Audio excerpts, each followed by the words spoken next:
Sassy. Grizz is the official producer now, so we're actually gonna title him. I think we talked about it yesterday. Title him as the producer, depending on how much money he wants, because you know he's gonna want more money if he has an official title. Oh yeah, that'll be a promotion. Yeah. I want you to look at the story I just posted on my Instagram real quick, if you can pull it up. Oh, I saw it. Did you? It's AI. know. It's AI of a very large obese woman coming out of the back of an ambulance on a gurney, and then there's another woman riding up on a large hog, and she's a hog. She's got a Christmas tree. And she has a Christmas tree in her hand. Did you see it, Grizz? And it's just I saw that at the coffee shop just a little bit ago, and I was laughing so hard. I don't care if it's AI. That is funny. The AI videos, there's something about the way they look. My brain doesn't like them. Like, even the ones that are supposed to be real. Like, there was this one of this German Shepherd dog, like a military dog, jumping alone, static line out of a aircraft. And at first I was like, whoa, that's so cool. And then I watched it for a second, and there's just these, I'm sure that will change soon. But right now my brain will pick up on these little things. And I'm like, I don't think this is a real video. And sure enough, it wasn't. Well, you pick up on it better than me, because I've seen multiple videos that I was like, dang, did you see that deer jumping on that trampoline? Or and you're like, that's not real. So I don't know how you pick up on it so much better than me, but like when I first saw that video of that big fat woman coming out of the back of that ambulance, I was like, holy crap, I thought it was real. And then you could tell it wasn't real when she hits the car that's coming up behind her. What about the woman riding the pig holding the Christmas tree? I feel like that was the moment when I realized it wasn't real. And the woman on the pig is so fat too. I don't care that was AI. That made me laugh so hard. I think I sent a video to you or Corn, Grizz, of these guys on a offshore fishing boat, and they're like, oh, here comes a pod. And it's a bunch of really obese white women, and they're jumping out of the water like dolphins, and there's just a huge swarm of them. And they treat the video just like an amateur filmed video of guys fishing and like seeing a pod of dolphins, but it's all these like morbidly obese. Yeah, you got to send me that. I'm trying to incorporate some humor into my social media presence.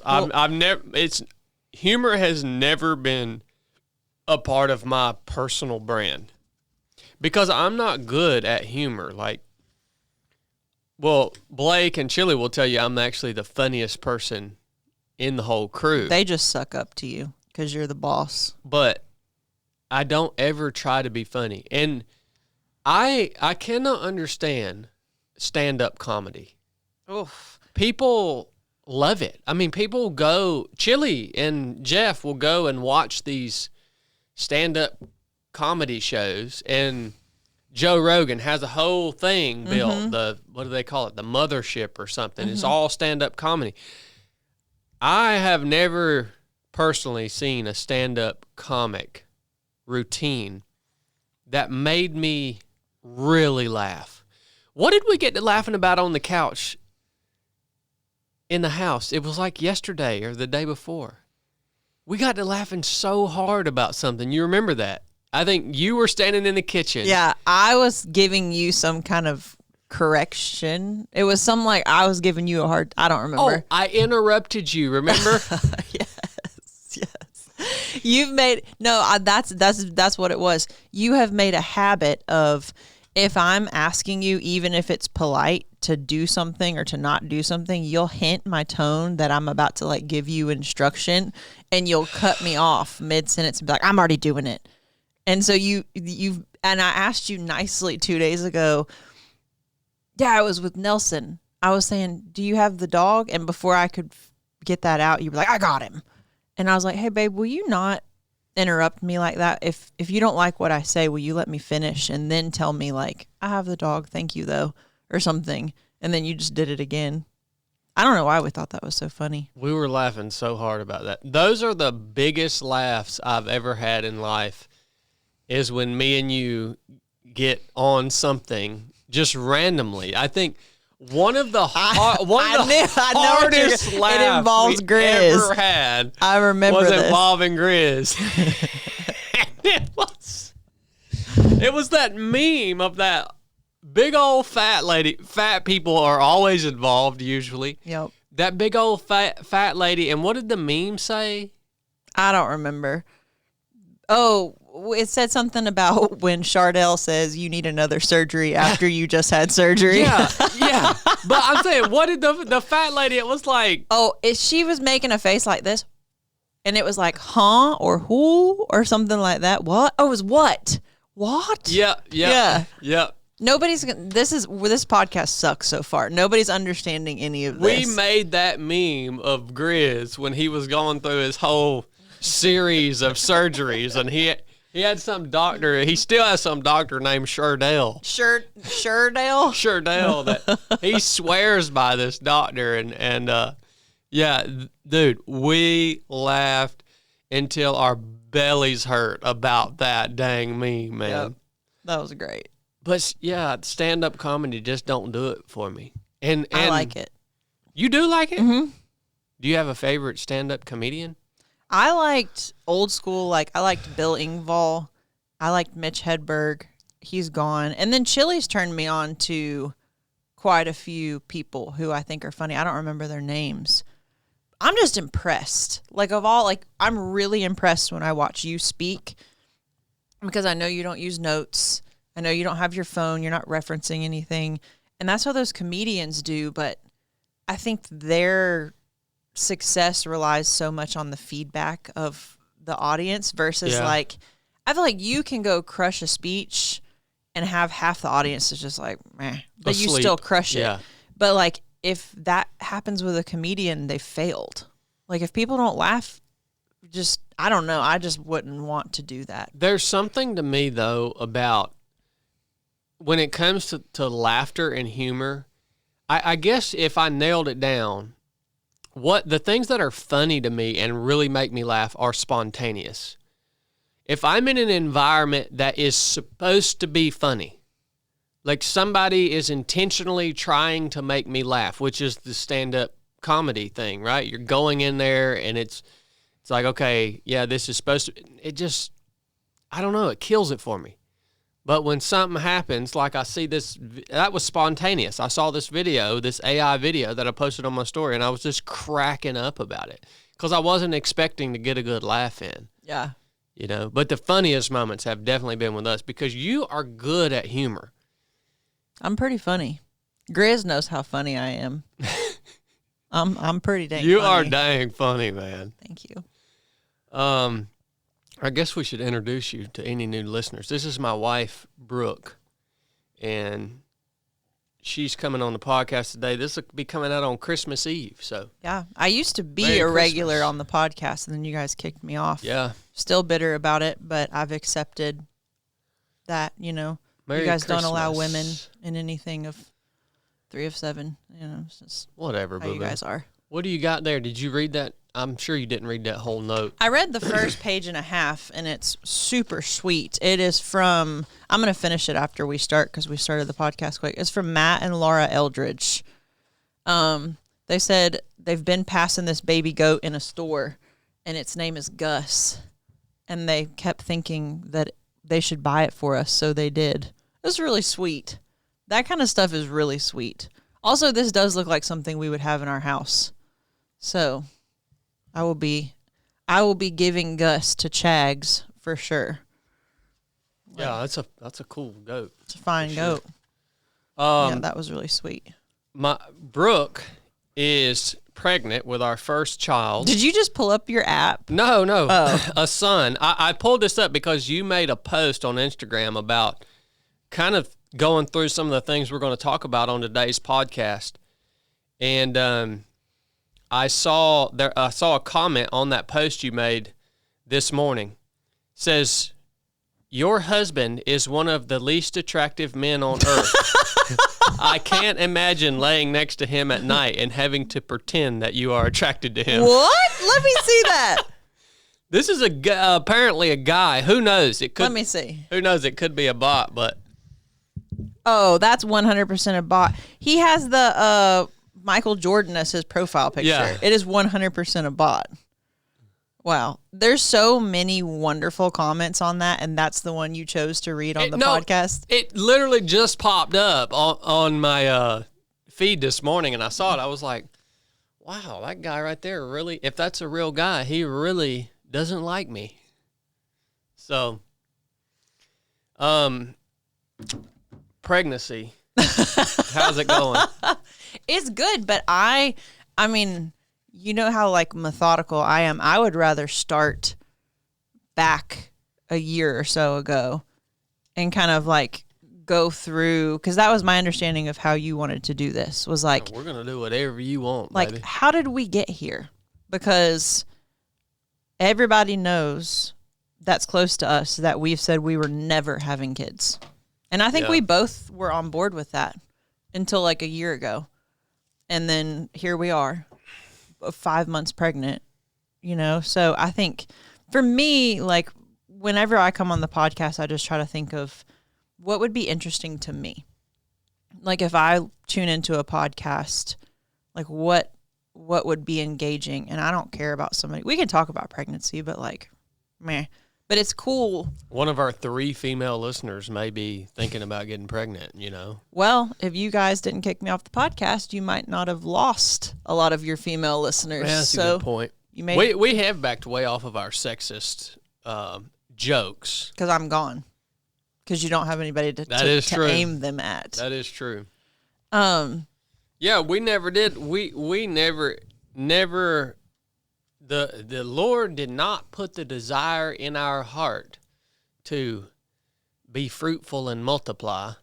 He does command all people to do it, but we missed out on that. We've been bucking that. I mean, for a long time. Most people, they get married and they immediately want to start having kids. I mean, that's pretty much what Blake did. Mm-hmm. That's what Mom and Dad did.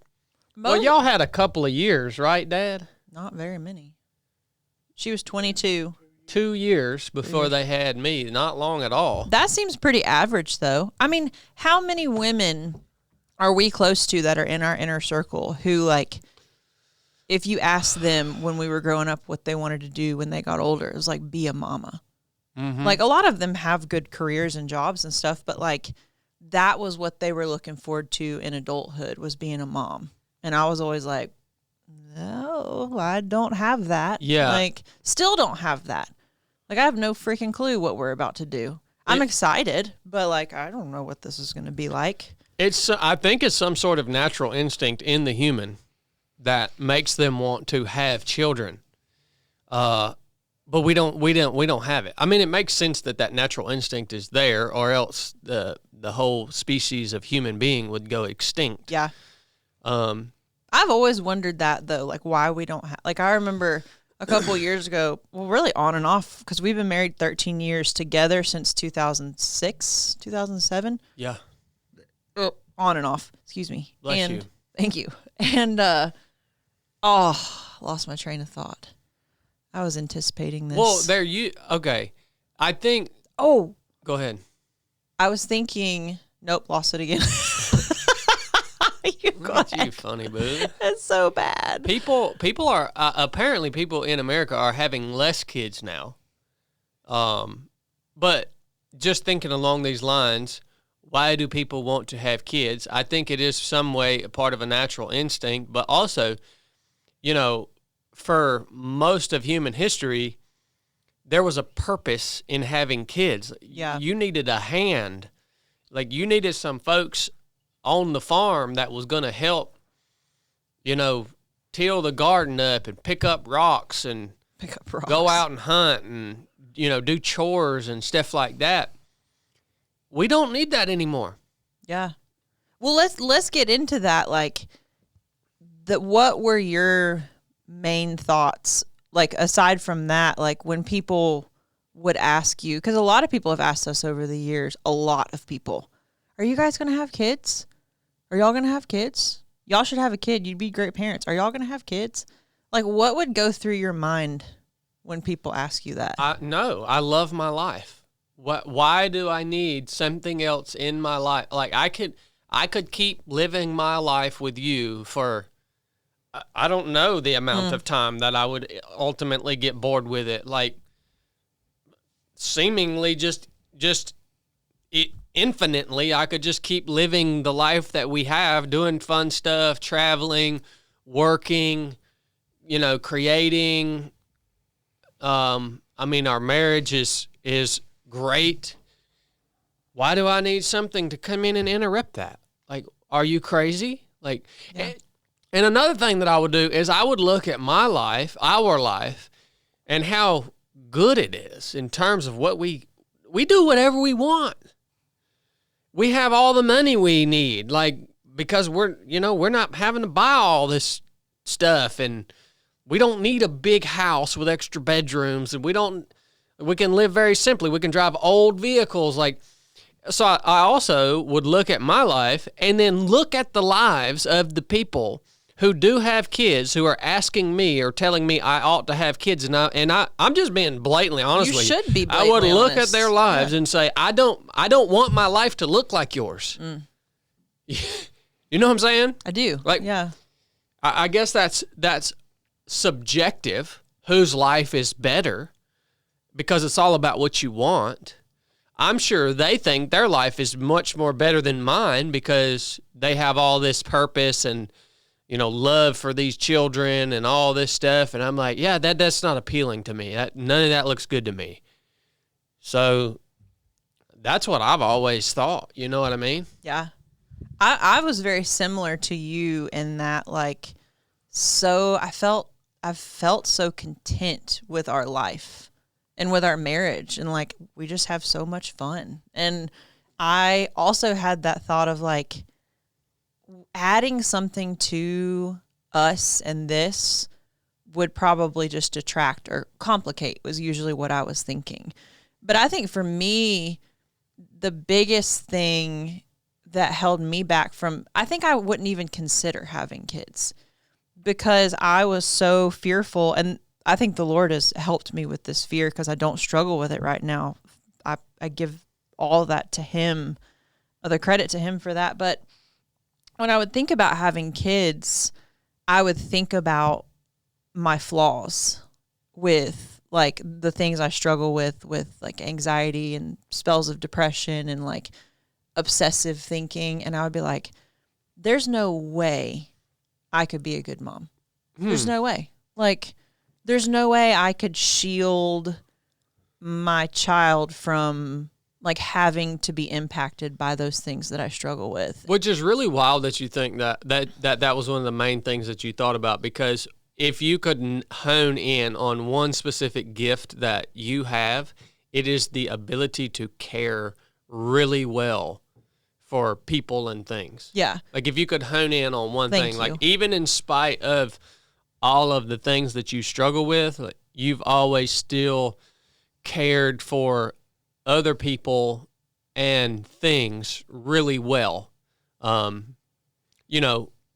you moved and went through recovery and went through that and came out on the other end of that, like you're once you were out of that, you've always just been able to care for people really well, even in spite of the other things that you struggle with. So it's interesting that was your one thing that you kind of honed in on. Yeah. And it wasn't like I want to have kids, but I struggle with like obsessive thinking and rumination and all this. And so it was just that is a part of me that I think I'll always battle.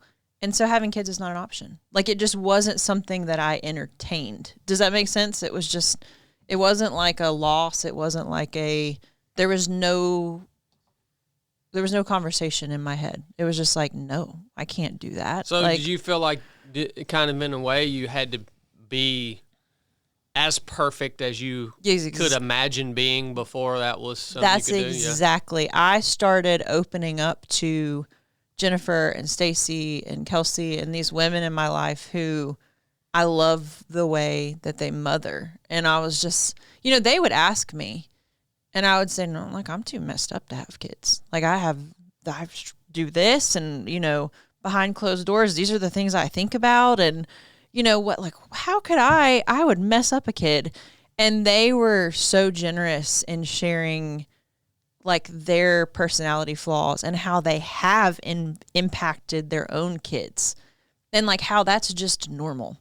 Like, and so it kind of became a revelation to me last year of like, the reason I wasn't willing to consider having kids is because I didn't think I could do it perfectly. And then that still didn't make me want to. But I think that revelation was the beginning of the Lord, like, poking me. Like, I think that opened the door. Mm-hmm. And then the thought just kept coming and kept coming. And I was like, no, like, I don't want this. Like, there's no part of me that wants this. And it just kept coming up. Like, kind of annoying in a way, you know? I think another thing to point out that's different between, unique about our life and a lot of our listeners who have served in the military or are currently serving in the military, I think will understand this. Although a lot of people do have children in the military while on active duty for different reasons, but I think maybe what I was talking about earlier sounds very selfish to people. And yes, I would agree with you. It is selfish to think, why would I want the life that you have? Like, we're enjoying our lives. We get to do what we want. But what you have to figure is that since day one that we were together and all the way through our marriage up until 2019, so our relationship for over a decade, we did not get the luxury to do the things that we wanted to do and be together and be home. And even now, the amount I travel, it's still different than 90% of other people who have a traditional career path, a more traditional lifestyle, a more traditional business. It's like, man, for over a decade, I was barely at home. When I was at home, I was not thinking, didn't have the capacity or the space to even think about being a husband, didn't, never went on trips or any leave we took, any time we took off was always just coming back home to see the family. Mm-hmm. So like that, and so when we got out of the military, it was like, oh, this is what we've worked so hard to achieve, is to be able to live this type of lifestyle, to have this type of freedom. You know what I mean? And maybe that's why I was, a big reason why I clinged so tightly to that. Mm-hmm. I think you also had some fear around grief. And you feel free to be like, no, that's not true. But I specifically remember. Oh, no, that's for sure. Yeah. Okay. I specifically remember one time walking. We went on a walk around the campground, and on the way back, it was last year, probably last fall, I kept having that same thought, and I asked you again, because I didn't like the thought of you guys should have kids, like you should consider kids. So I kept serving it up to you, hoping that you would soften or like help me make sense of where that was coming from. And I remember like telling you, are you sure we shouldn't have kids or something? Like, are you sure something, just bringing it up. And you were like, no, what if he or she dies? And like, that was your immediate answer, was like, what if something happens? Yeah, that's another thing for sure. Like, why am I going to set myself up for some, big thing in life that's going to cause me grief for the rest of my life potentially? Yeah. I'm scared of that too. Why not just avoid that? Yeah. You know what I mean? Yeah. Yeah, because we have people close to us, multiple people who have lost kids at different ages, and Big Man lost Randy. Dad's brother passed away when, how old was Randy, Dad? He 17. And how old were you? 13. So Dad lost his brother at 13 years old. I'm sure that you're getting the full effect of that. Mm-hmm. And Jacob. And our cousin Jake, and his brother Kyle is here, and obviously his mother and Tyler my best buddy Yeah. growing up. I watched his mom go through that, and These are all young people. It's like, man, and then when you see how losing a child or a brother or something like that, how it impacts these families, which I don't guess it has to. Big Nan has done remarkably well. she's just resilient. She's just resilient in general. Considering that she lost her oldest son. Like, yeah, she has. remarkably well. She's moved on through life, always serving others and helping raise me and Blake when we were coming up, always there for us. So I guess it doesn't have to destroy families, but in a lot of people it does destroy them. Yeah.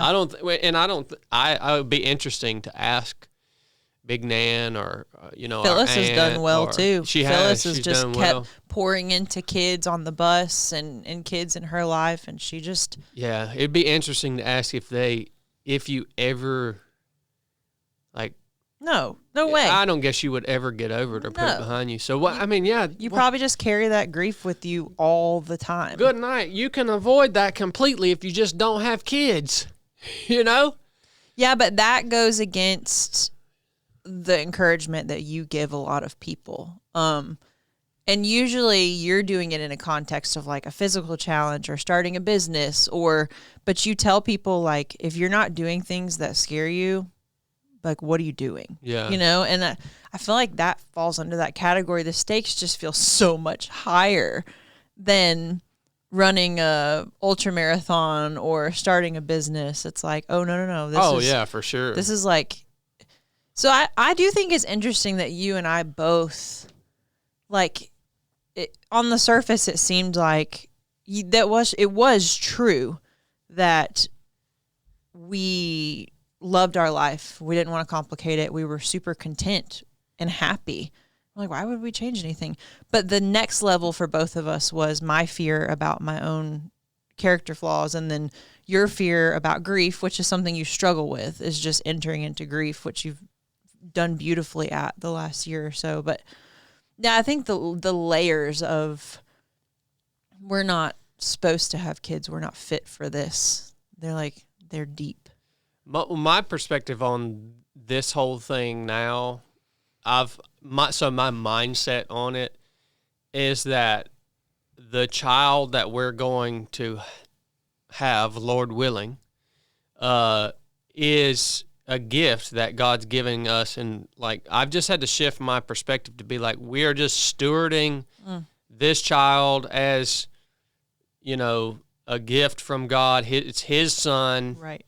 Like, we're just going to be stewards of him, and so that's my mindset on it right now. But, trying not to maybe get in my head that I'm in control of, keeping, yes, I'm responsible for keeping the child safe, but because I'm a steward of him. Not because I think I'm in control of everything. You know what I mean? Man, and it's so crazy, and we'll get into that, but it's so crazy how early that starts, that surrender of control over his well-being to the Lord, because it's like things just start happening so early that you're like, holy crap, I have no control over this. Yeah. Like, it's the least amount of control I've ever felt in my entire life, and he's not even here yet. And I'm like, well, this is humbling and really challenging, but in a really like fulfilling way so far. But after that conversation, like that we were just talking about, where you mentioned the grief, that was probably like late last year. I'm curious, because we haven't talked about this like on our own. I'm curious, do you like, what's your perspective? How do you remember it? Because I remember just bringing it up probably 4 to 5 times, like starting in probably November through January, February. Like, I remember bringing it up in Maine when we were hiking. I remember bringing it up in Arizona when we were hiking in Sedona. Do you remember that? Yeah, I do, yeah. And like, I just remember like starting to get more and more pushy with you. And like, I remember always telling you, like, I'm scared too. I don't know if this is the right thing to do, but I'm just telling you that, like, I just feel like we're being led into this. And you were just like, no.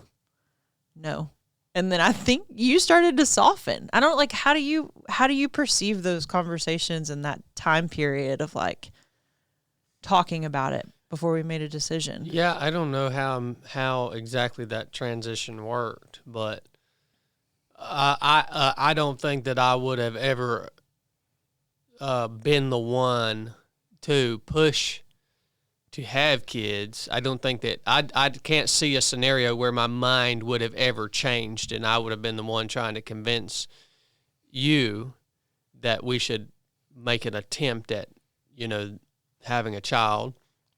I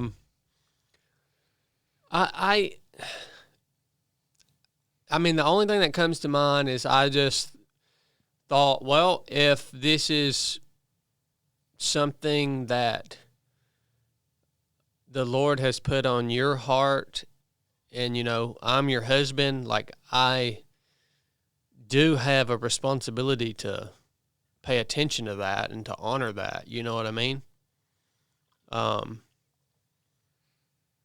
Yeah, I mean, I think I just can't imagine a scenario where you're married to a woman and she says, I want to have a kid, and you're like, nah. I think that happens a lot. That could cause a lot of resentment later on in your marriage once you get older and the chance or the opportunity has passed and it's no longer even a possibility. You know what I mean? That could cause a lot of resentment. So I would think that in all cases, if one of the people, husband or wife, wants children, I would make a case that the other spouse, even if they haven't got to that point that they want that, they ought to submit in that, because of the nature of that union. You know what I mean? Did you feel any comfort in the fact that, like, just kind of out of nowhere, I started to change my tune, but I had always been no kids? Did that make you like kind of like, whoa, what in the world? Or did that not bring you any?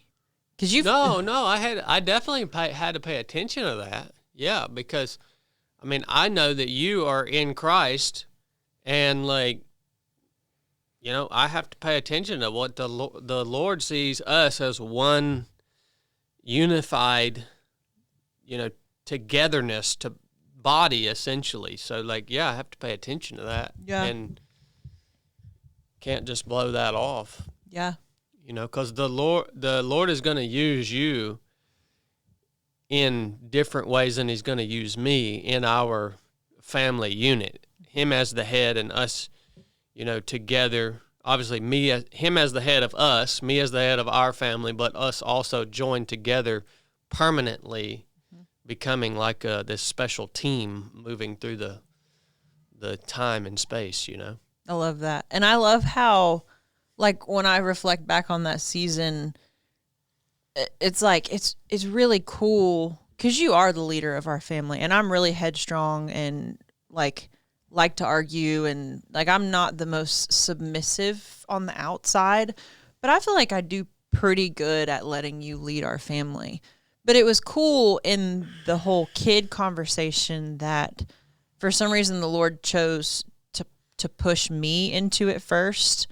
And that you, even though you were, I remember even like up until, we can talk about it, but you were not like bought in. You were like, what are we doing? Like, yeah. Even up until that first pregnancy, you were just like, okay, but it doesn't mean I led our family, but like, you allowed that teamwork to happen, even though you weren't in total agreement, like, you trusted me. Mm-hmm. Yeah, and just to be brutally honest, I mean, I'm still not. Like, just to be totally honest, I mean, I don't want to sound unthankful or ungrateful or like that. But look, like Donna at the gym this morning was talking to me about all this stuff. Like, are you thinking about this? Are you thinking about that? And this and that? And I'm like, no, I'm not. Like, She's like, and then she's giving me tips like, well, you ought to. and she's right, you know, she is right. That may play also into the way that my mind ticks. I'll cross that bridge when we get there. We'll think about it. We'll think about what we're supposed to do with this son. Like, oh, well, now we got to figure out a place for him to sleep. And now we got to figure out, oh, he's going to need this and that. And that. I will think about that when he gets here. You know what I mean? Oh, you and I both are in that, like, I don't know if there's some kind of weird denial happening or if we're both just, like you said, procrastinating. But, like, people have been asking me, like, do you have a registry? What do you need? I'm like, I don't know. Do you think, like, do you think that we make too big of a deal about having kids here in America? Because we can, because our life is so like just, and this isn't everybody, but a lot middle class America, like our life is so ridiculously cushy, and we're like so we're just consumers. We just want to buy. Yeah. Do you think we make too big of a deal out of it? I've had thoughts about. Yes, I do think so. And pregnancy. But I feel like it's kind of selfish of us to say that because I think people just have different experiences. Like, I think I have friends who have dreamed of the moment they get to hold their first baby. And, like, they've dreamed about their nursery and they've dreamed and they've had, like, 5 baby names picked out since they were 13. And, like, so, like, you can't dog on them for... That's just something that was built into them for some reason. And, like, I got none of that. Like, I have done, my office is going to become the nursery. I have done nothing. I have bought nothing. To me, it's like put a little thing for him to sleep in there, and that's it. We're over halfway. I'm lucky I'm surrounded by a bunch of women who know that about me, though, because they're all like, hey, I'll help you. And, like, they're pushy about it because they know I'm not going to do... And then your mom's been great too. But no, I think for me, pregnancy has been way underrated for what people told me it was going to be. Like, to be totally honest, I just feel like some women, not all, blow pregnancy out of proportion. I'm so glad you haven't done that, man. And like, especially when it comes, I'm gonna get in so much trouble for that. When it comes to using pregnancy as an excuse to do nothing or act just ridiculous. Well, I mean, the first trimester, I remember having some like moods that I was like, this is not me. Like, I'm irrationally mad at this. And like, but I was aware of it. And I remember telling you a couple times, like, hey, I think this is hormones. And like, I'm just warning you, this is not, but like, so I think that's real. I think it's cool that I'm old, like, and I have learned to be self-aware. And for the most part, I can be like, oh, that's not me. And then I get to tell you, I had to tell my friends a couple of times when I exploded on them. I was like, I'm sorry. I don't think that's who I am. But yeah, I could see how people could take like the nausea the first trimester or being tired. My work in the thick of my first trimester in the worst period was so busy that I literally didn't have a chance to like lay on the couch one time. And I probably would have, and then I probably would have laid there and been like, oh, I am really nauseous. Oh, I am really tired. And then stewed on it and made it worse. But I just didn't have that. I feel blessed I didn't have that option. I just had to keep going. And so it wasn't a big deal. Yeah, I do. I mean, I like that we haven't made this, at least up to this point, this huge ordeal. Like, it's not the centerpiece of our lives. Yeah. It's not what consumes our conversations or our activities or our thoughts or what we're spending our money on. Like, it, at least at this point anyways, I don't know, that might change, but yeah, I think I would make a case that American American families make this too much of a big deal, and it actually probably ends up becoming unhealthy to the raising of the child. Not that I know anything about raising children, but one of the things that I covet most about how some of our friends have raised their children is they have refused to make the child the centerpiece of their life. Not refused to make them the centerpiece? Yes. They have kept them. That. They've kept them in their proper place. Yes. Like, you're not going to talk when I'm talking. You're going to act. You're going to conduct yourself with a little respect when we're in places that you need to do that. If I want to go on a trip, you're going to have to stay with grandma.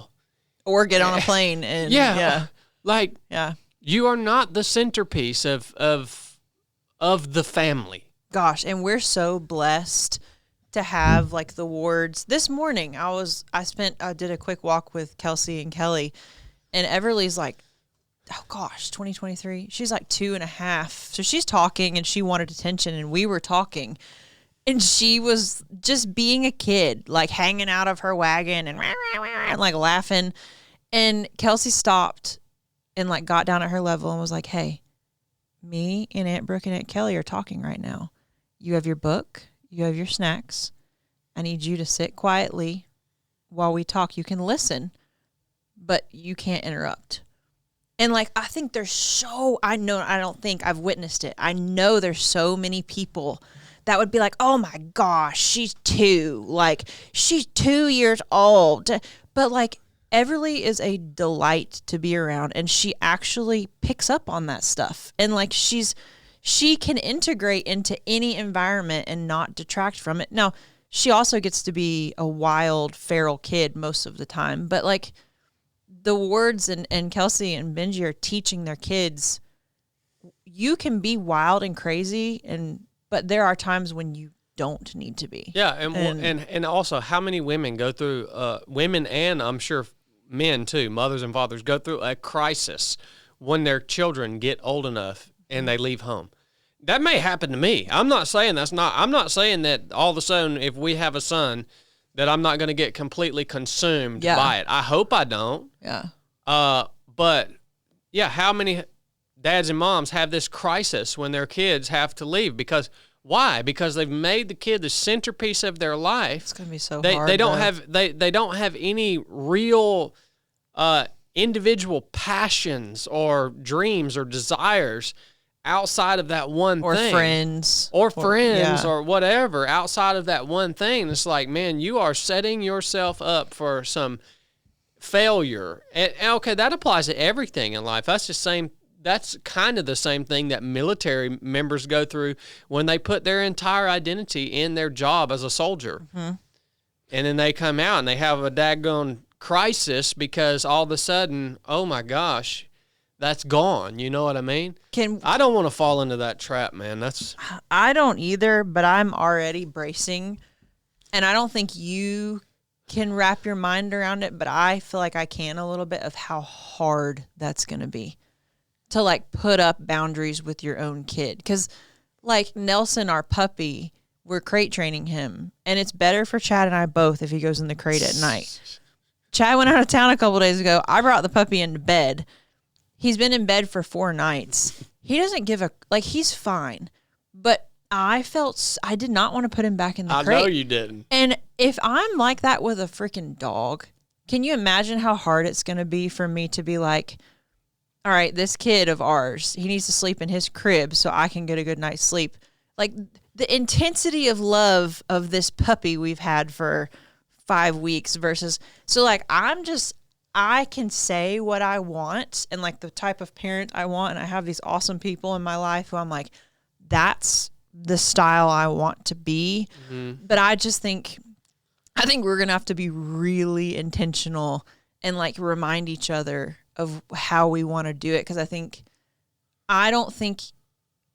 not wanting kids for so long, you and I have no concept of what it's going to feel like. And I think we're going to be shocked I was just thinking the same the thing. amount of love and attachment we're going to feel. I was thinking how many parents are listening to this, rolling their eyes right now. Probably Grizz. Grizz is shaking his head. You don't know what the crap you're talking about, guy, and this and that. But I would be interesting to hear from the listeners in the comments, like, do you have regrets about not maintaining your passions and the things that you've always enjoyed doing and continuing to grow on a personal level? Especially women. Yeah, do you have regrets about that? Would you have done it differently?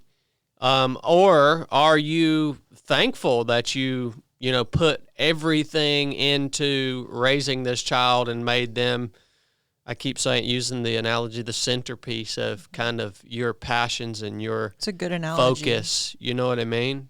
Do you regret that, or are you thankful that you did that? Was it worth it? Could you, is there even a reality that you can imagine doing anything other than that, putting them at the head of everything in your life and making that, the thing that's driving you in life?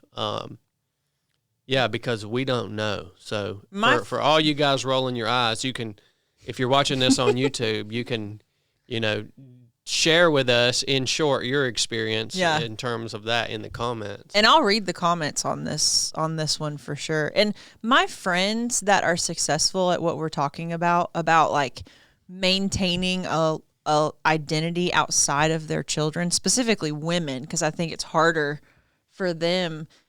Like I've talked to them and watched them, and it's extra work because you at some point your kid is going to take 99% of your attention because that's just the way it is. But then you have very little time for yourself. And like what you choose to do with that little block of time is going to be what we're talking about. Like, are you going to keep exercising? Are you going to stay with a friend group? Are you going to go to the concert with your friends? Are you going to, and you're probably tired. Your kid got sick last week and you haven't slept in 5 days and you're like, I just want to stay home, but and we have so many examples of that. Like James and Jennifer Ward were an example of that yesterday. Like that, we had a dinner planned at our house yesterday. Their son wasn't feeling good, and so, but like, so many people would have just said, "Oh no, so and so's not feeling good. We're gonna stay at home and take care of him." You know what I mean? But they're like, "No, well, if you're not feeling good, you can stay at home." While we're going to go over here and, have dinner with friends. They just leave them at home for, And they're plenty old enough. Yeah, like it's 3, a safe 4, 5 hours, but they're definitely not like teenage age. I mean, they're young kids.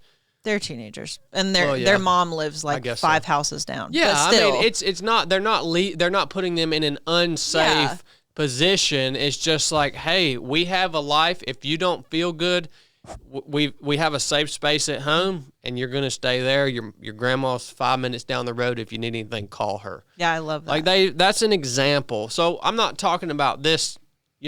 That's the examples I'm talking about, not like an extreme example. No, I love it. That would be my goal too. But again, like Grizz was just smiling at me when we finished talking about that. I think there's a lot of things we're gonna realize why people do that, and we're gonna be like, this podcast may not age well. Who knows? We're gonna be like, oh, well, especially me. Well, no, I don't know. You're pretty dang soft too. You're definitely pretty soft. Okay, we need to get back to the story. So, I work on you for a few months, and then I would have to look.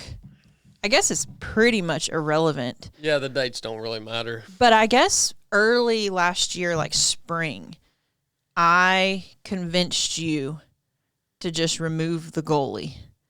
And you were convinced, you're not going to like me sharing this, but you were convinced if we did it unprotected one time, I was going to be pregnant. You were like, that tracking, ovulation cycles, none of that matters. You're like, the moment this happens, you're going to be pregnant. And I was like, that's not how this works. Do you remember that? Yeah, but you still got pregnant pretty quick. It took 3 or 4 months. Oh. Yeah, no, it was not that fast. But I the fact that we weren't tracking things and using like specific days and all that, it was pretty fast. But yeah, I did get pregnant the first time.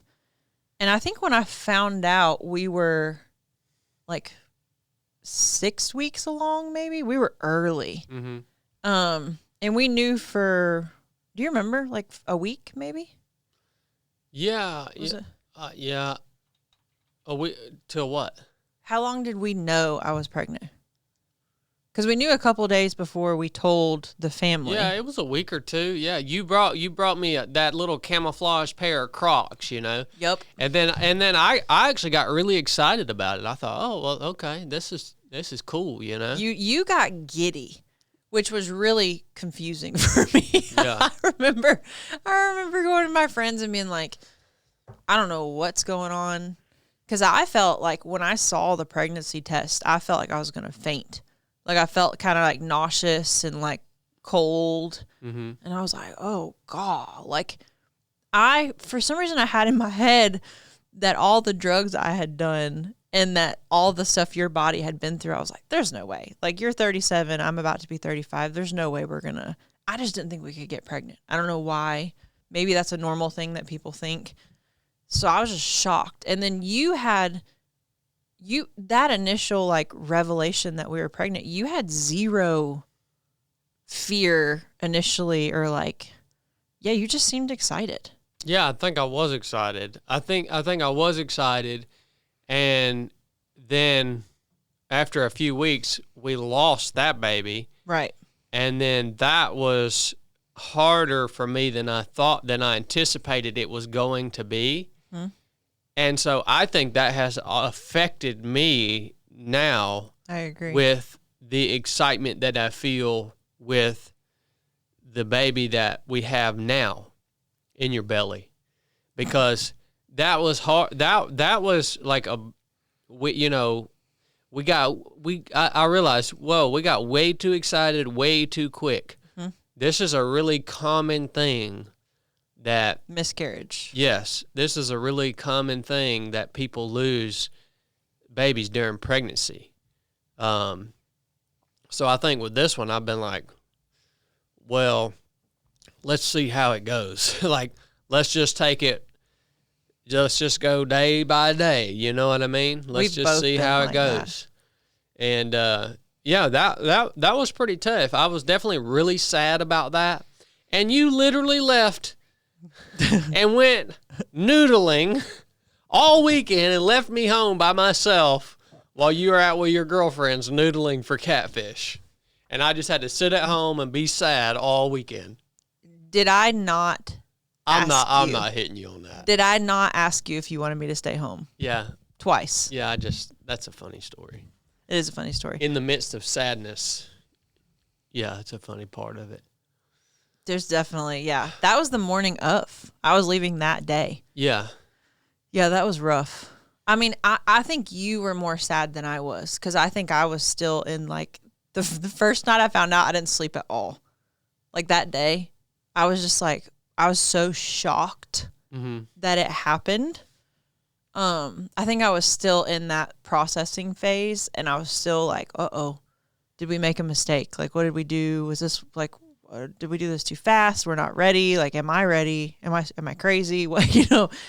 And so I think I was still there when the miscarriage started, that like I didn't even have time to get excited yet. And so the miscarriage wasn't that hard for me. I don't know.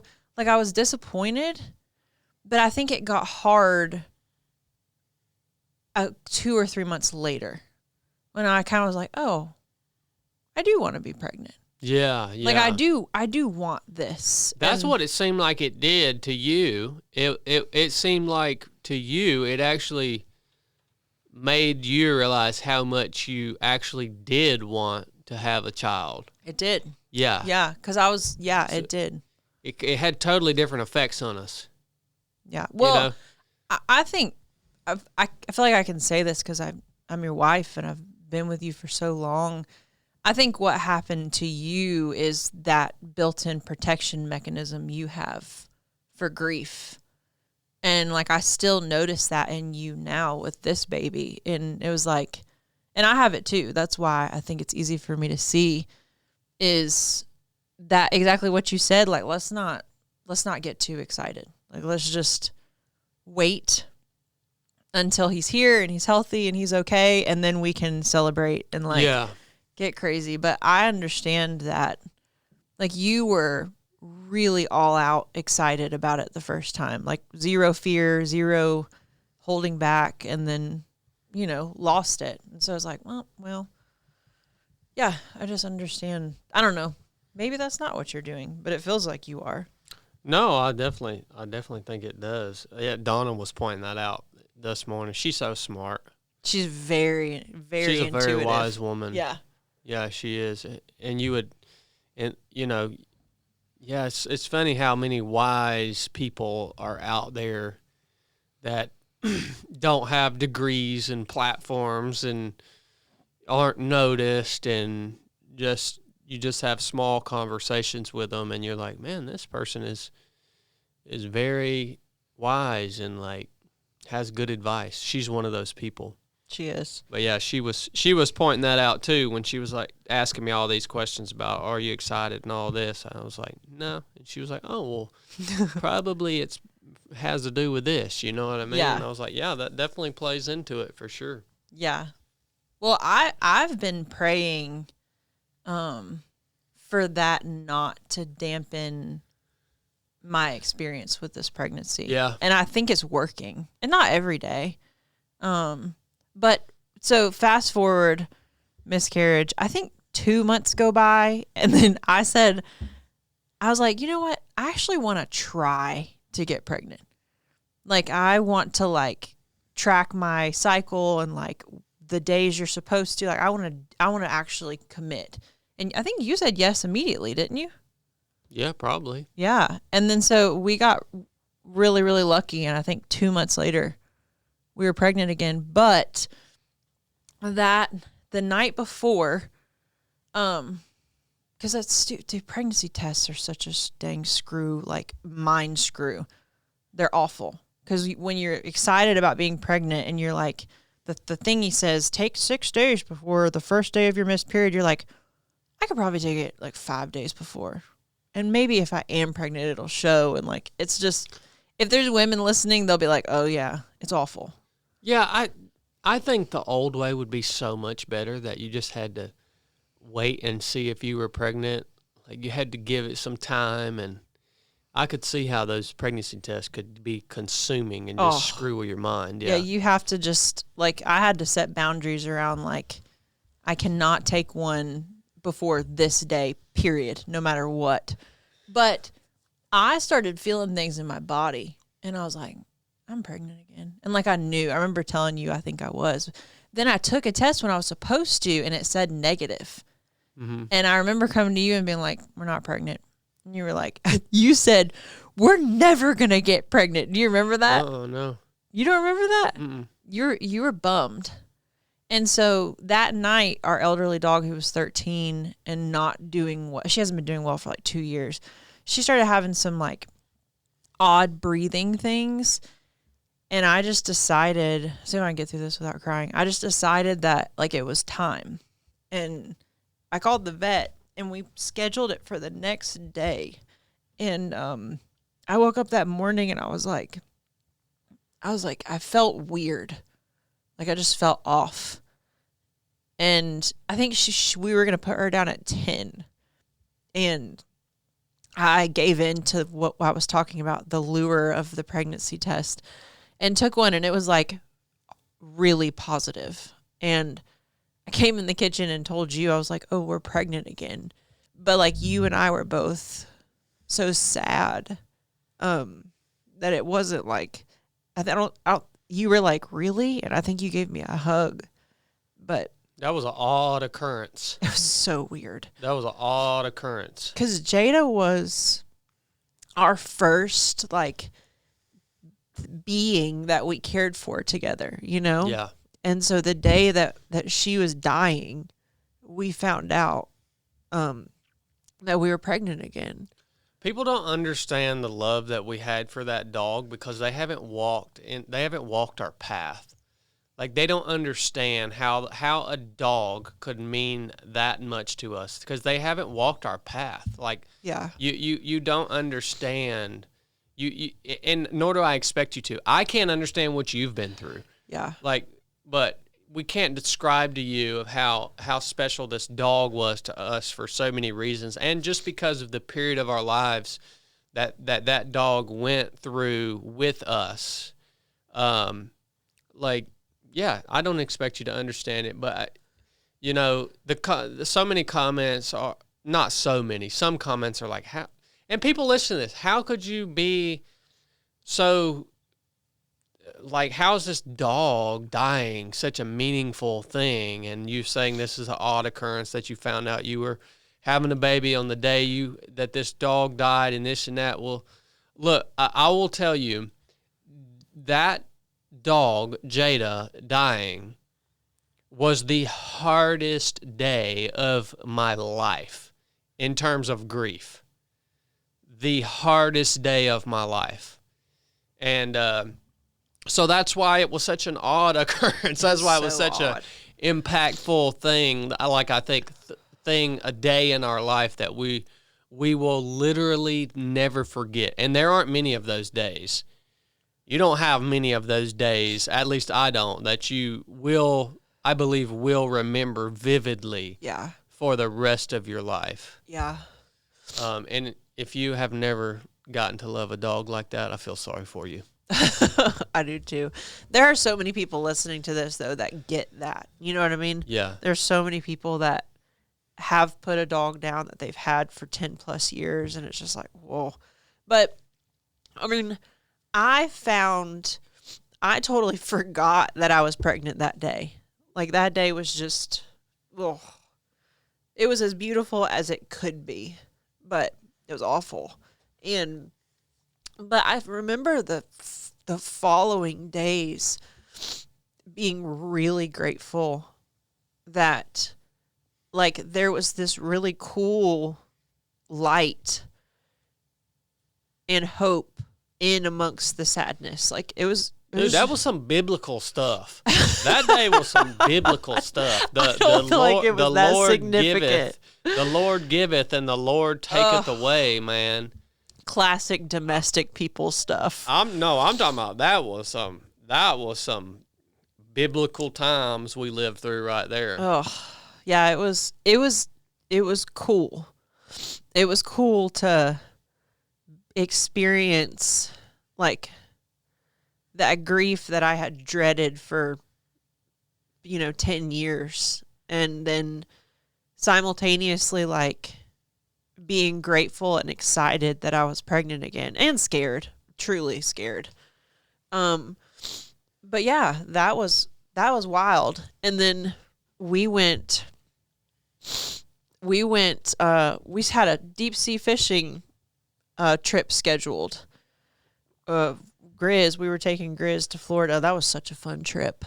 And we're on the way down there, and I think I was 9 or 10 weeks. It had been like a month or two. Like, some time had passed, and we were past that same window that we lost the first one. And we stopped at a gas station bathroom, and I saw blood, and I was like, oh God. Like, that feeling was so terrible. And I remember, do you remember, like, in the van, I just cried. I was like, I don't want to go through that again. And I just knew it was happening. I was like, yep, this is it. Come to find out, like, spotting early is not abnormal, and everything was fine. Mm-hmm.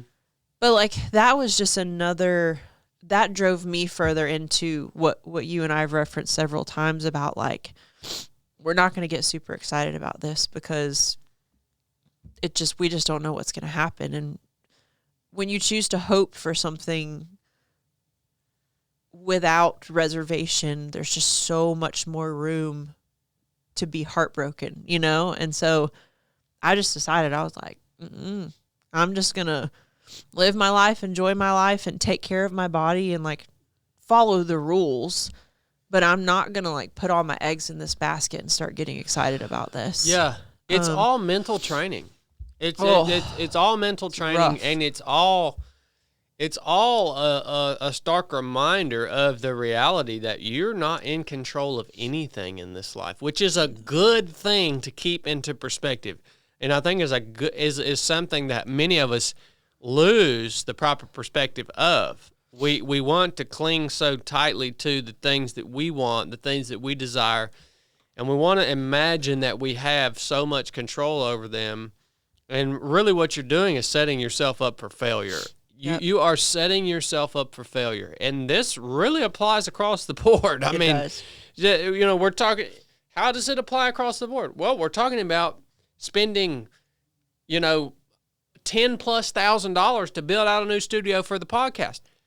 I don't know if we're going to get a return on that investment. We may go broke. You know what I mean? It's like, but it's like, you're not really in control other than doing what you're talking about doing. Saying, hey, we're going to take care of ourselves. We're going to show up well. Yep.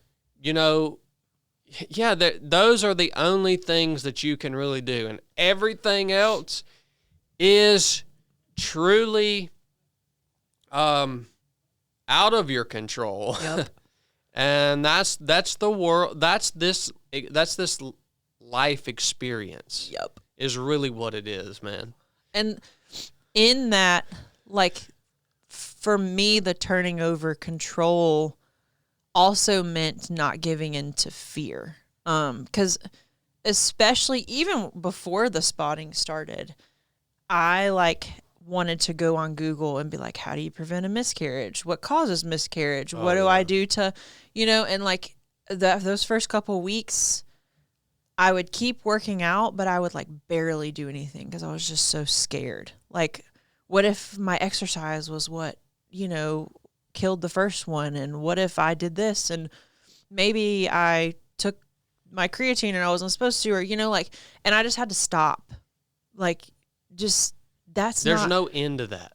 No, ever. No, especially with pregnancy and kids, because everybody has an opinion. Like, you have what your doctor tells you, and that's kind of what I've been following, but everybody has an opinion. Oh, yeah. Like, everybody. It's funny, now that we have the internet, to realize nobody really even knows anything. They don't know. Well, because you can find something that says one thing, and then you can find a legitimate source that says the exact opposite of what this other legitimate source says. And so what does that tell you? It tells you that nobody really knows anything. No, they don't. Well, the exercise thing was a hard one, and that's a great example of 10 years ago, women were supposed to stop lifting weights, stop running, and now there's a ton of big studies where they're studying 300 to 500 pregnant women and fetal outcomes and how healthy is the baby, how healthy is and they're finding that people who lift heavy weights and continue doing what they're doing are having healthier pregnancies and healthier babies. But for decades, that was no. So the conclusion I've come to so far in this is I'm just going to do what I feel is right. And sometimes that goes against this camp, but it's in this camp. And then sometimes I'll switch a couple months later and be back to that camp. And I don't care. I just know in my heart, am I being prideful? Am I doing this for me? Am I risking something that I shouldn't be risking? Well, and then you had the blood test that came back. Yeah. Well, that was something was out of whack. Yeah, that was, yeah. Or we thought anyways. Yeah, but that was fine. Yeah, but that was just another exercise in this mental training. Well, even when we went fishing, I knew the spotting was happening. I wasn't in a position to run to a doctor and be like, can you check and make sure everything's okay? And I was just I wasn't far enough along for that. And I was there's part of me that was you shouldn't go on a boat with your family and friends and go offshore and catch 50 to 60 pound fish. You should go, you need to be really careful and you need to do. And I was you know what? if I'm meant to have this kid, I will. And granted, if there was like cramping or if there were like other things going on, I would have absolutely gone to the doctor. But use your brain. yeah, but like it was very minimal, and I had been told that like spotting could be normal, and I was like, you know what? I'm gonna choose to not like to just live, and that was the best decision for me. Yeah, I mean, ultimately, us as Christians, what the exercise is putting your trust in the Lord. Like that, and that can sound so cliche, man. It does sound cliche. Yeah, it can. People can get so carried away with that. I mean, you can get totally carried away with that. But what is the truth? The truth is that we have been told that in this world we will indeed experience tribulation. Tribulation means hard stuff. Okay, we have been told that things are not as they ought to be. Nothing is perfect and pretty much everything is screwed up. That's the world we're living in. What's the other part of the truth? That there is a God, the creator of all this, who is sovereign and he loves us. How do we know he loves us? Because he's given us faith to be able to believe in his gospel, in what he did for us. How do we know he loves us? Because he came into this world, entered into this suffering, took upon himself great suffering that we can't even comprehend, our sins, died for us, and then gave us the ability to believe in the work that he accomplished on the cross for us. So we know he loves us, and he's made a promise to us. And this is the promise that this is the promise that I cling to. He's given us the promise that he will indeed work all things to the good of those who have been called. Okay? He doesn't make that promise to every human being on the earth. He makes that promise specifically to us, those of us whom have been called according to his purpose. So think about what a gift that promise is that we have. It is an unbelievable gift that our Creator has made that promise to us specifically. And so then we have to say, okay, well, this bad experience that we're having, we know that we have a promise that it will in some way, shape, or form be worked to the good of those who have been called according to his purpose. Mm-hmm. That's all you got, man, in my opinion. When I say put your trust in the Lord, that's what I'm saying. The trust is that he will work the things that are evil, that are bad, that are even meant for evil, or just simply a byproduct of the world that we live in. He is powerful enough, and he's so loving that he will work them to the good in some way, shape, or form. That's what I mean when I say put your trust in the Lord. It's not don't use your brain, because we should use our brain, our understanding, our intellect to make good decisions, to make choices, but realize at the end of the day, we are subject to, and we've been told we're subject to, the condition of the world that we live in, right? And that the same blind faith that I have to believe in a creator that I can't see is the same blind faith I have to believe that there's truth in that statement, that all things will be worked to his good. Because we've been gifted because of the platform that we have.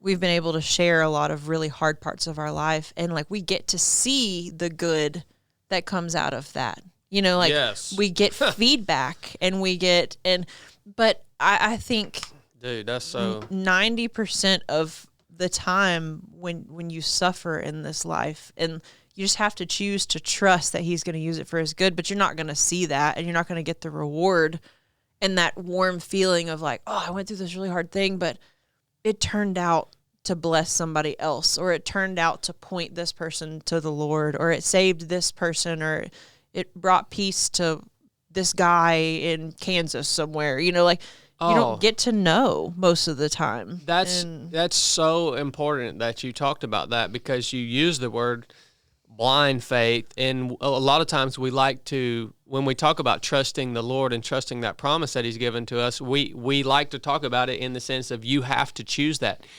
I would make the case that you can't choose to believe that. You can't choose to believe that. Okay, you cannot make a choice in the midst of difficulty, especially early on in your walk with Christ. Oh, here we go. To believe that he's going to work that thing. And let me tell you why I'm saying this. Can I pee while you're Martin Luthering? We'll just take a break. Why we believe that isn't because we chose to believe it. It's because we've been to the daggone pit. We've been in the depths of despair and confusion. And we felt in our own unique way, and as in our own unique story, we felt suffering and for each other and in ourselves. And I now believe that the Lord will work all this crap to the good of those who are called according to his purpose. I now believe it because he's took me, I don't know if he's took me there, but this world has took me to the pit. We've come out of it, and we've seen that promise is true. Mm-hmm. We have evidence of it, right? So I'm not believing that promise blindly. I'm believing it because I've seen evidence of it in the course of our lives. So it's like for a brand new Christian to believe that, they can try all they want to choose to believe that, but God's going to show you evidence of it at some point in your life. You know, I do think that. And that's why we believe it. Our faith isn't based on just some, our faith isn't based on just some arbitrary imaginary thing. It's like, no, we've seen evidence of how the Lord has changed our hearts, how we've come through the pit of despair, and how that's been used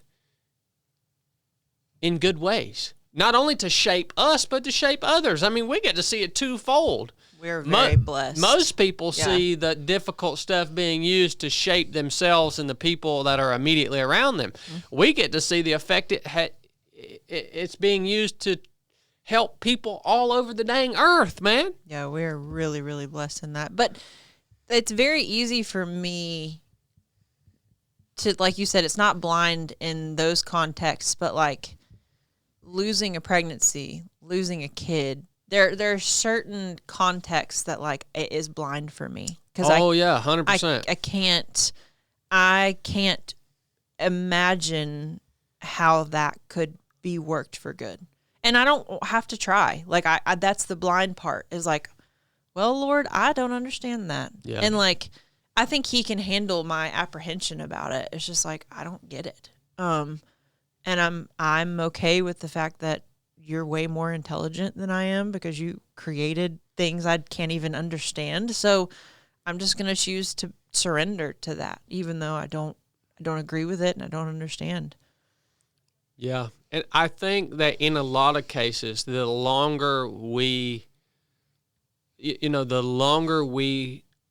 have to follow Christ during this life, the more our faith is increased, and the more we are able to lean on and believe the promises that he's made because of the experiences that he's given us. Yeah. So I just don't want new believers to like hear this conversation and hear us talking about we've reached a point now where we're trusting the Lord, obviously not completely because we're still human and we still, find ourselves in situations where we're trying to lean on our own understanding. Mm-hmm. But I don't want to hear the new believer hear this and say, well, I just can't make that choice.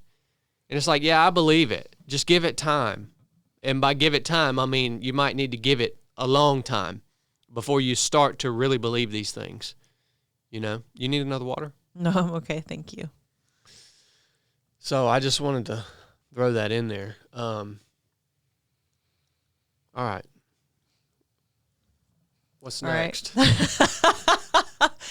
I think, so we found out that was, August? I am so bad at remembering dates. I am too. That's also something that's very cultural is keeping up with your weeks. And at first I was very excited about that. Now you couldn't. Now, like, anybody asks me. You got so mad at me for a while because I wasn't looking at the app and like. Well, okay. Can I explain that? Like, I was so in shock because that's a good topic because we already touched on people make a big deal out of pregnancy, right? And you and I both agreed that, like, we think people milk it.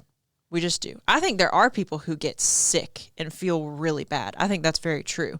But I think some people just feel off, feel nauseous, you feel tired, you're crampy, your hips hurt, like, you name it. And they just use it as an excuse to do the things they normally don't want to do already. Yeah. But there is this thing that I can't really put words to. I'm going to try without sounding like a weenie. There is this thing about being pregnant that you feel, all the words I want to use make me feel like, bleh. It's not vulnerable. It's like, I do want more care from you. I don't know what that is. It could be selfish. I don't know, but, like, I do want you to be just brutally honest. Like, I do want you to treat me a little extra special. And my level of extra special is not, I would like to say, I don't think it's super high maintenance, but my body's going through all these changes and, like, my whole world has changed overnight. And I don't want to feel alone in that. You know, like, the first couple of weeks I was like, what the, there was just so much going on in my head. And it does feel like, it did feel kind of isolating of like, whoa, I'm going through this experience by myself. So, I'm not good at that is one of my major weaknesses is making people in general feel special. Or like caring for animals is way down on my weakness, man. You're really good at it now. You used to be terrible. Yeah, I'm still not on the level that you are on, but yeah, that's one of my big struggles. I struggle with that. Is it's like, yeah, I just I'm focused on doing things that I know I'm supposed to do. Look, my job is to wash the dishes, work, bring in money, make sure you have I'm thinking very basic levels here. Make sure we have a place to live, like all this stuff. And it's like, what else? I wonder if other men struggle with that. What else do you want me to do? You want me to come in and like greet you in some certain way? And like, I think this is a great conversation because like everybody I've talked to that's navigated pregnancy has navigated things like this of like the wife has these kind of like hidden needs and expectations that she doesn't even really understand because they're all new feelings. And then you guys are very like basic. Most men are very like black and white basic. Well, also nothing about my life has changed. I don't have a baby growing in my human growing in my belly. I can just forget about it. And during those first couple weeks when I like wanted you to like know what week we were on, and now that kind of does feel silly, I'm going to be honest, but that was the only way I could think that you could be a part of it with me because yes, I was nauseous. Yes, I was tired, but like I looked the same and my routine was the same and like nothing changed. Mm-hmm. But like internally and in my head, I was like, holy crap, my whole life is changing. And like my body doesn't feel normal. Like, just, yeah, I don't know. I think you and I are still moving through that, like, and I don't think you can be good at it ahead of time because it's something we're learning as we go. But I know my needs from you are changing right now. And I'm not really sure what they are sometimes. And I have been asking you lately, like, I did ask you to cook dinner 2 nights a week. I told you a couple of days ago I wanted more like attention and like intimate, not like sex, but like intentional. Let's sit together on the couch with no TV and like be close to each other. And so I feel like I'm doing okay at telling you what I need, but it's just, man, you just feel weird. like things just feel different. And I don't. Yeah, I just want to live in my imaginary primal world where Just be real like honest, the please. man like you ought to appreciate the man's presence because he's keeping the world at bay that will potentially kill you, and like he's bringing in the food, and he's out hunting all day to bring in the food. Yeah. The roles of man and woman have gotten so jumbled up. Oh boy. Okay, now I'm just saying. I mean, you can't. This is such a complex issue. Wait, what issue are we addressing? The roles of man and woman getting so jumbled up. It's such a complex issue. You can't imagine that you're going to unpack it on this podcast because it would take so much consideration and so much study, and so but because you think for all of human history, the woman appreciated the roles of man so much more because they were literally dependent. Well, but I think both parties are serving their role, so both parties are dependent on one another, right? But the roles that the man played, the woman couldn't do the things that he did because physically, maybe because time, whatever. Yeah. But now we live in a world where the woman really don't need the man. I mean, I get it. You could push back against that, but a woman realistically can live, work, raise children, eat, have shelter, have all the things that she needs to have, and she can do that without a man. Yeah. Because we've created the environment that allows that to happen. I like that environment. Yeah. Well, it has caused the roles of man and woman to get jumbled up, right? Because now I can't satisfy you by bringing home a deer. Like I have to give to you by way of like washing dishes or like that stupid womanly crap. Something I have to like do. that. I'm just saying it has gotten very complex and confusing. I feel like this frustration is coming out of me asking you to cook dinner 2 nights a week. Well, but the fact of the matter It is coming out of that. The fact of the matter is, a man is not, that there is not the opportunity for a man to fulfill the specific roles that a man is supposed to fulfill and can only fulfill in the world that we live in today. So, yeah, we do have to get creative, and it gets kind of jumbled up. And, I mean, I suck at cooking. I suck. No, you don't. No, you don't. But like, what else am I going to do to serve you? You know what I mean? You made an amazing steak last night. Why are you saying you suck at cooking? Well, your chicken curry is top notch. Well, I should say I can make a decent meal if I have a recipe to follow. I should say it more along the lines of I hate cooking. There's nothing, I get zero enjoyment out of cooking. I get anti-enjoyment out of cooking. Negative enjoyment. But all this being said, like we as men still have got to find, now we've got to find new ways to make our woman feel important. And I think the woman also has to still find ways to make the man feel important and needed. You know what I mean? It's gotten more complicated for us too, because like just our circumstance in a nutshell is I have a good job. You make more money than me, but I make good money.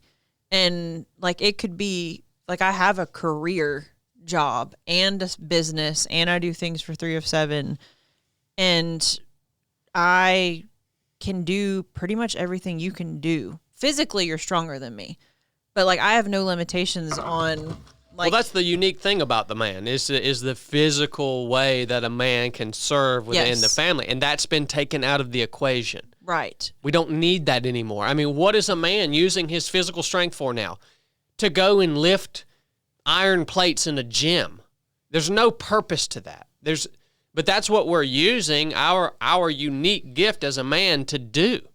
There's no purpose in that. That's not accomplishing anything in terms of service to the survival of our family unit. Well, I think you're clinging to the most glamorous role of a man. I think those are the things you enjoy. Like that's exactly what you want. You want to go on a hunt that you enjoy.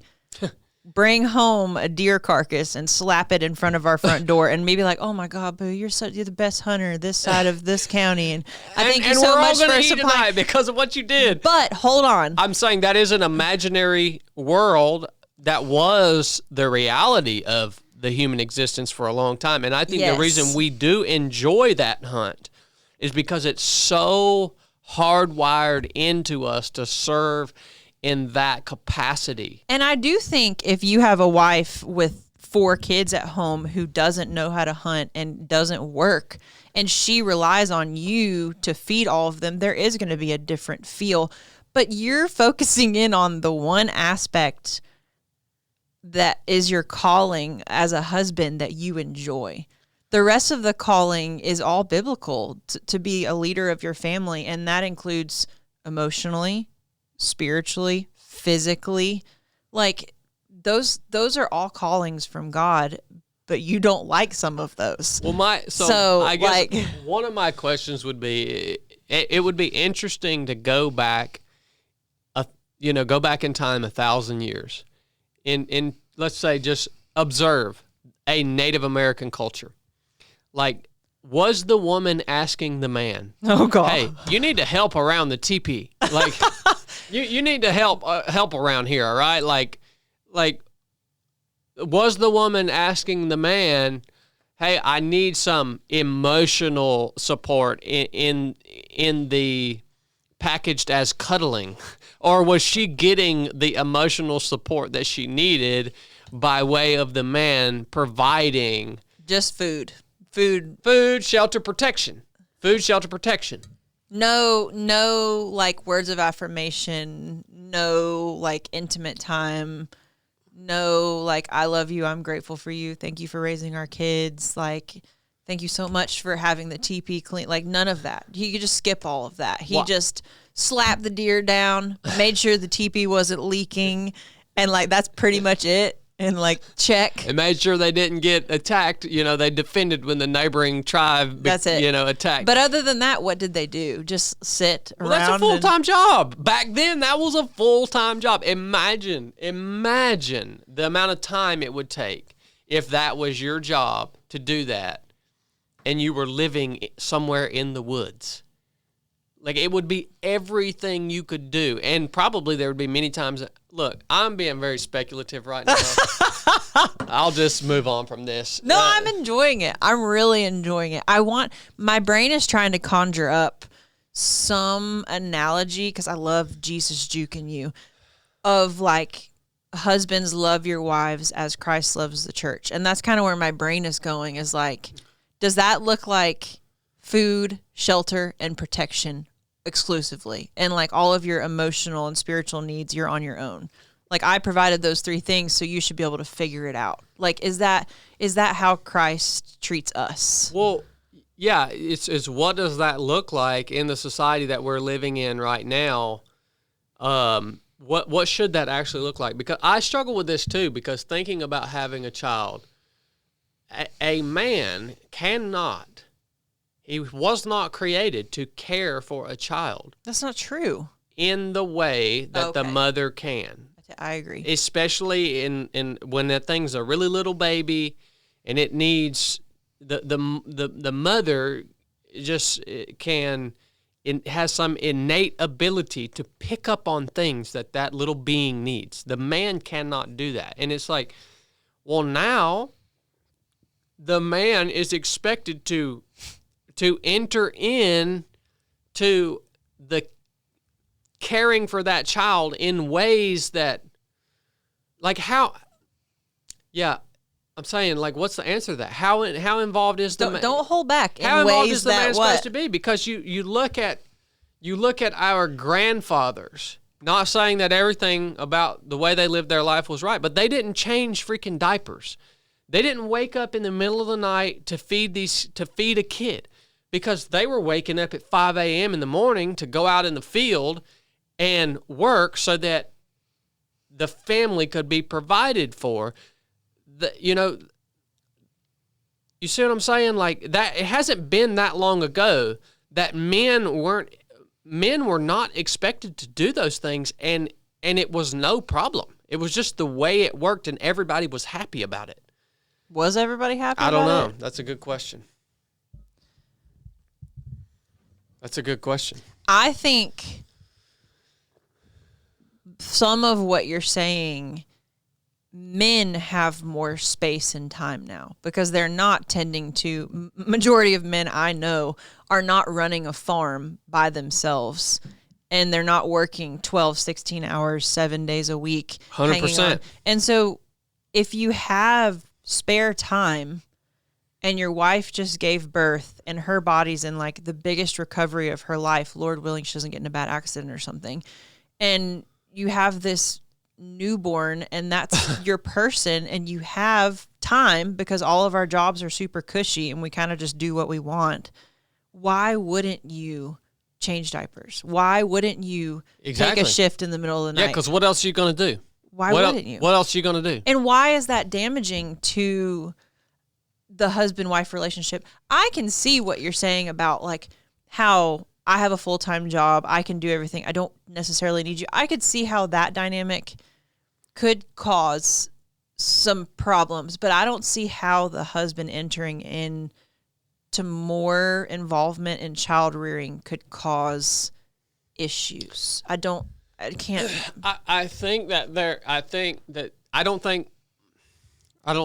that we can say it wouldn't cause issues, because I think that it is going against what a man was created to do. But he's not fulfilling what he was created to do because there's not an opportunity to fulfill it anymore. So I think it causes tension in a man to be doing these things that he wasn't necessarily created to do and serving in a role that he wasn't necessarily created to serve in.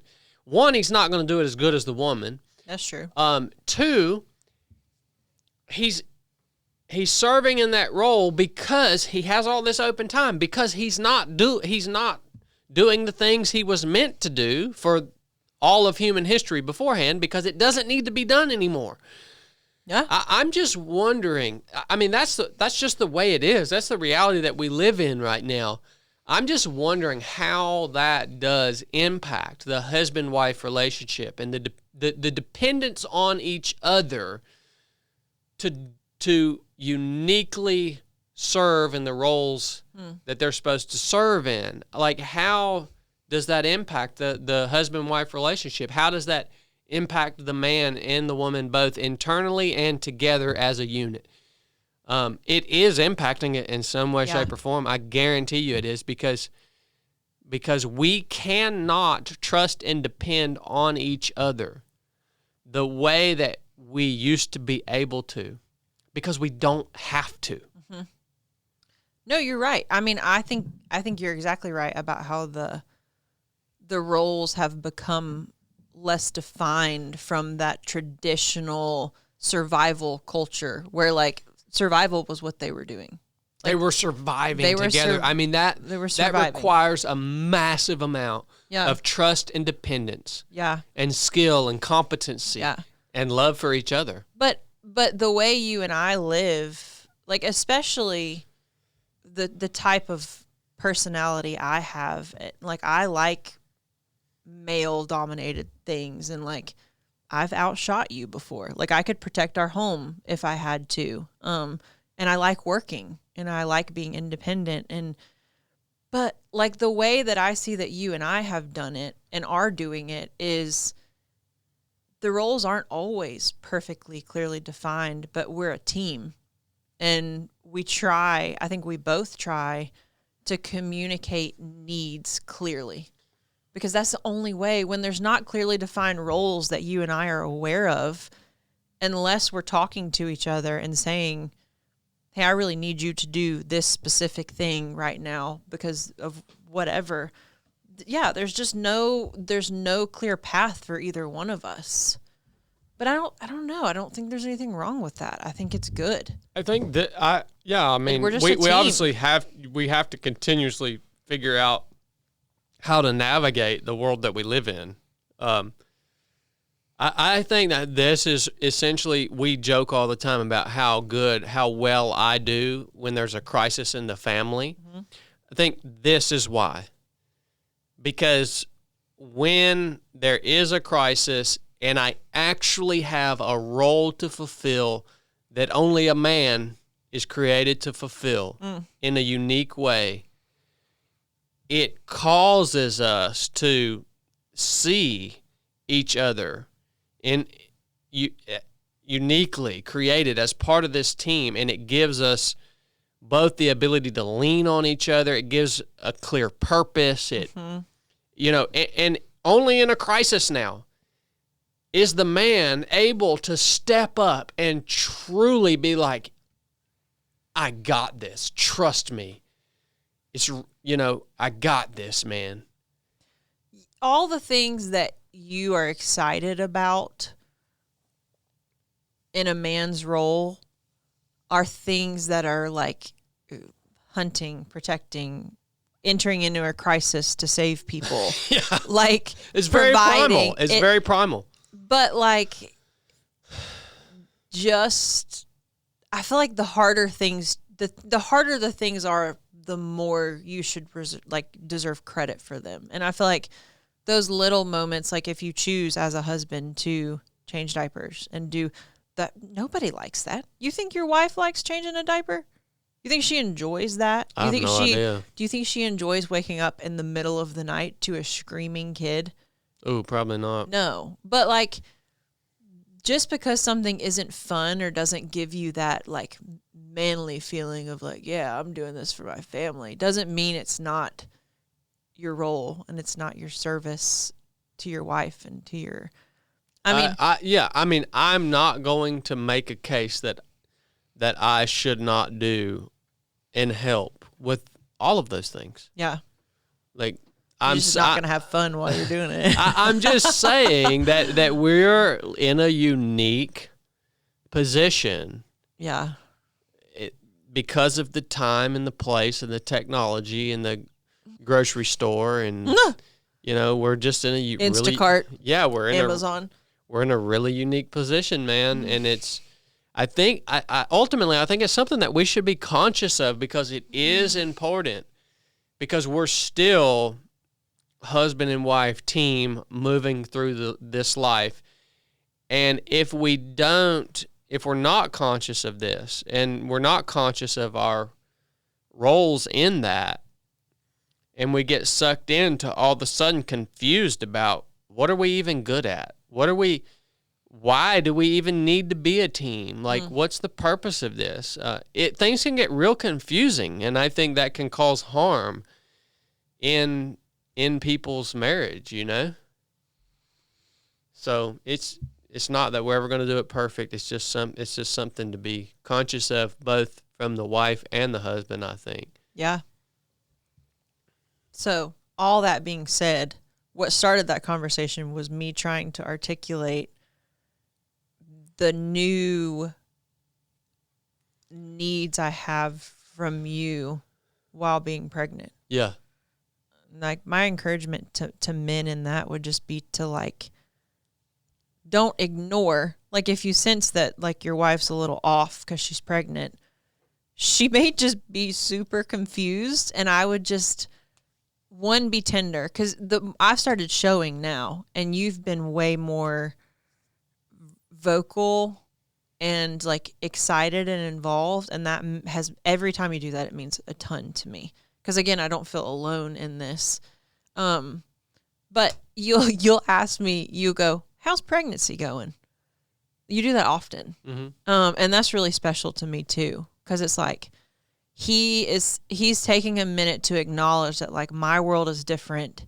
And, like, things are happening. And you're asking me, like, an open-ended question where I get the opportunity to complain, be excited, share something new that happened with you. And I think if you didn't open that up a lot, I would feel self-conscious of like, oh, I'm so lame. Like, all I want to talk about is pregnancy. Like, I feel like that's, I'm making our world all about this and not that. And so when you do that, it just takes that pressure off of me. And like, man, I appreciate that, Boo. It feels good to know I'm doing something right. You're doing a lot of things right. Yeah.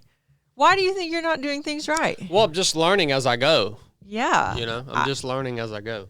I think I think you're definitely doing things right. But yeah, I'm very, very independent, and I've never wanted a lot of coddling from you in our marriage. And I want stuff from you now more than I ever have. And I don't understand it.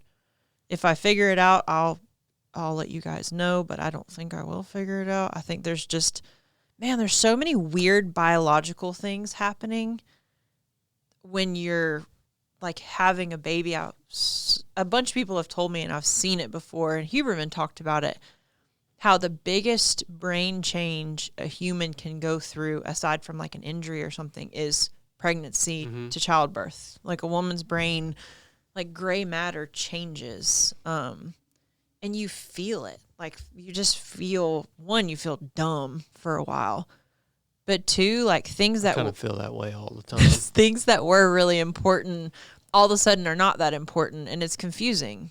And you kind of feel like, I felt a couple times like, whoa, like I'm not as funny anymore, or I don't get as much enjoyment out of that, or all of a sudden I'm focusing on this a lot, and it's just weird.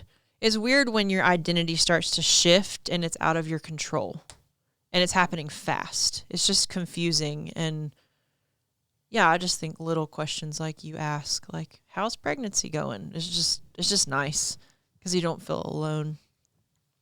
But do you want to share the stuff we found out at the 20 week?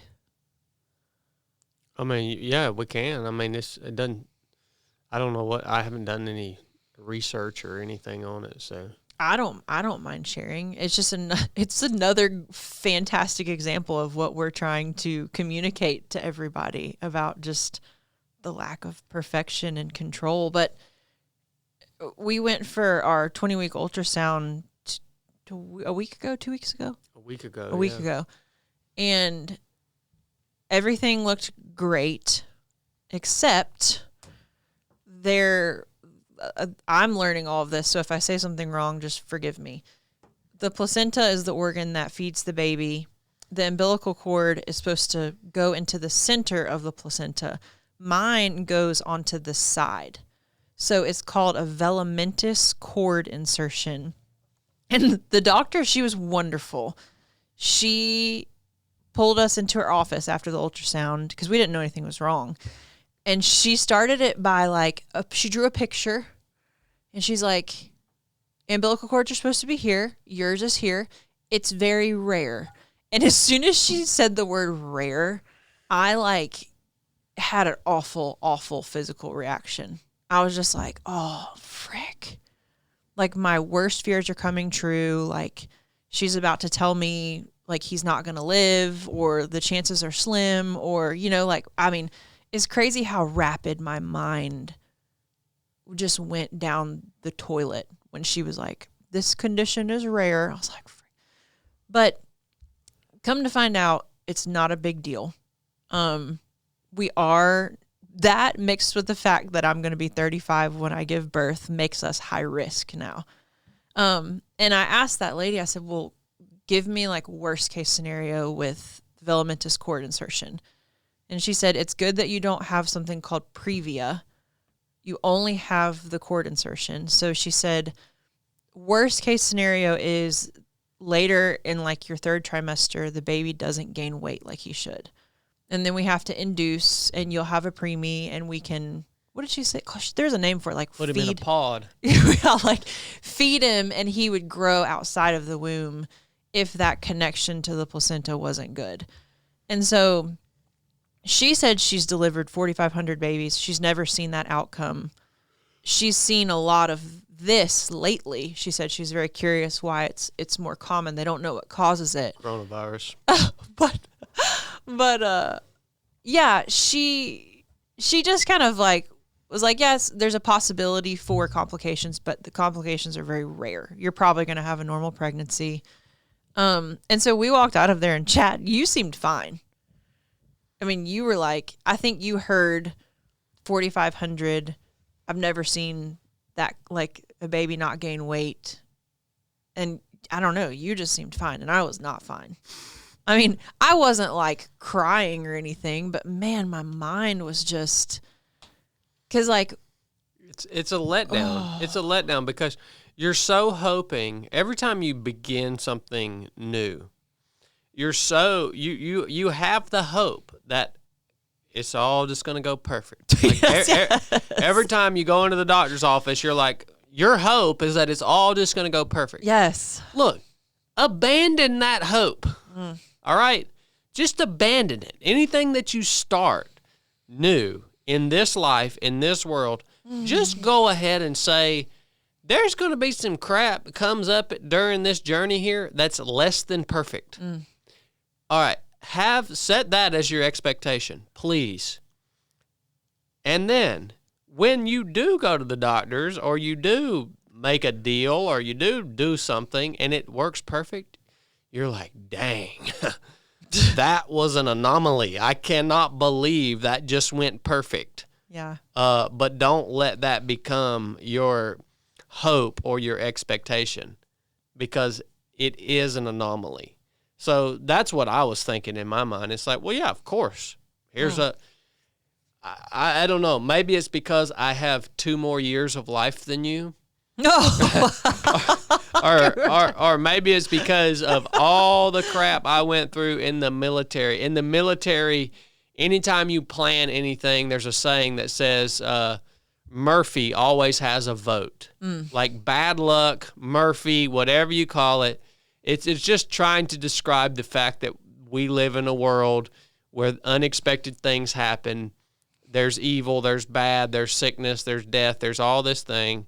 So Murphy has a vote in everything. And we always knew that. So our anticipation always was, let's try to plan for everything that can go wrong.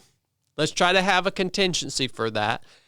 And then once we do that, let's go ahead and know that something we didn't think of is going to go wrong. And that was my life, man.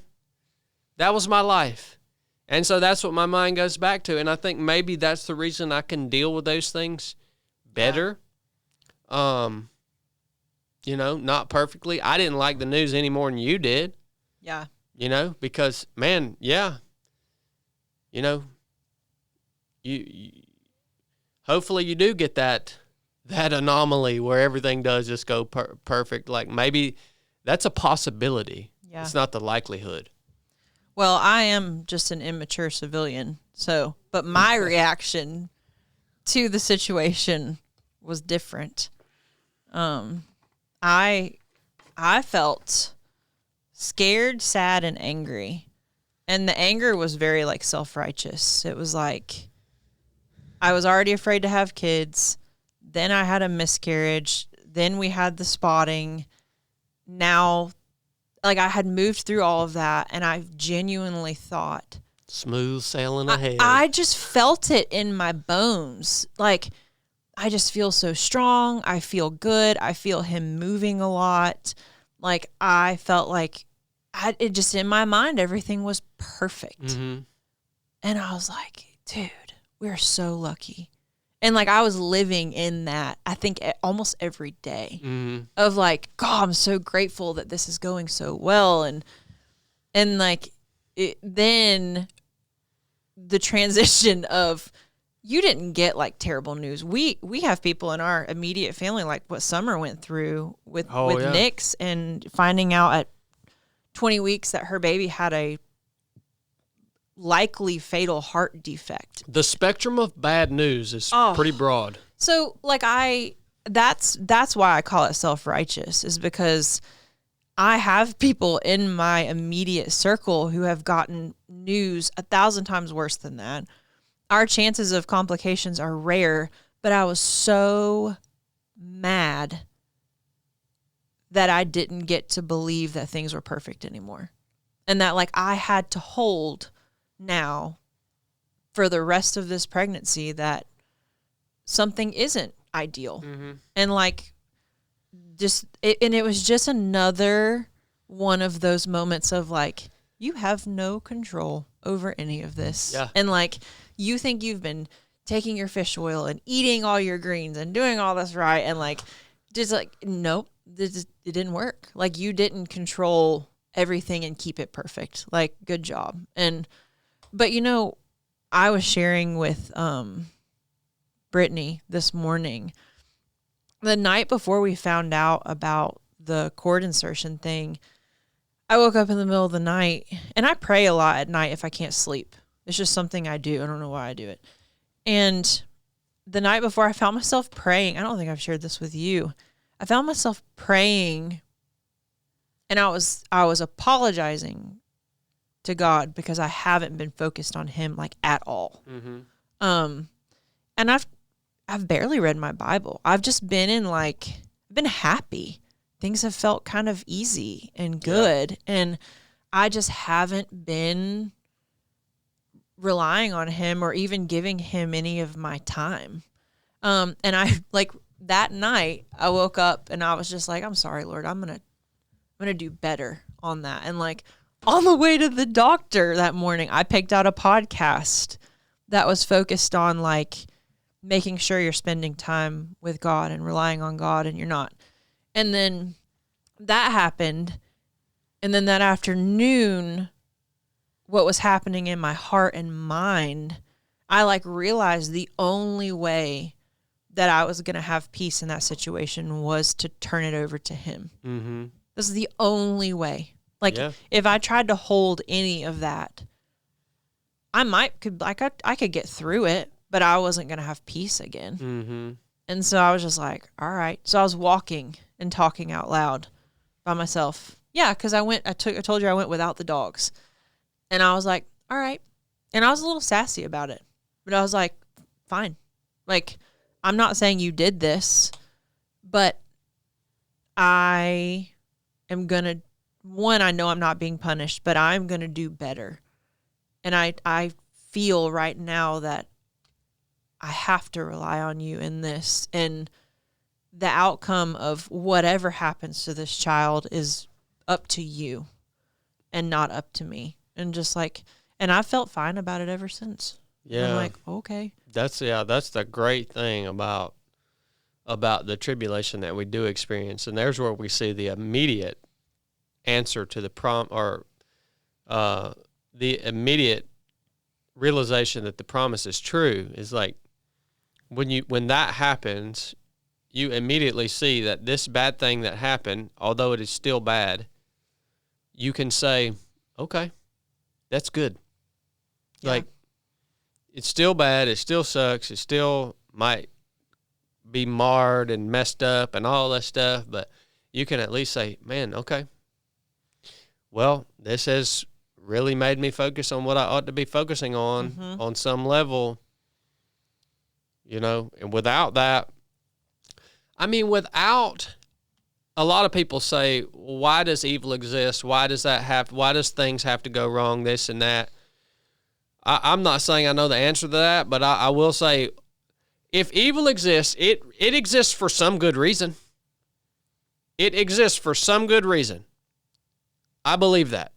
And one of the good reasons that I can see for why evil exists is because if we did not experience hardship that was beyond our ability to control, if we did not experience hardship, you imagine what would happen to us?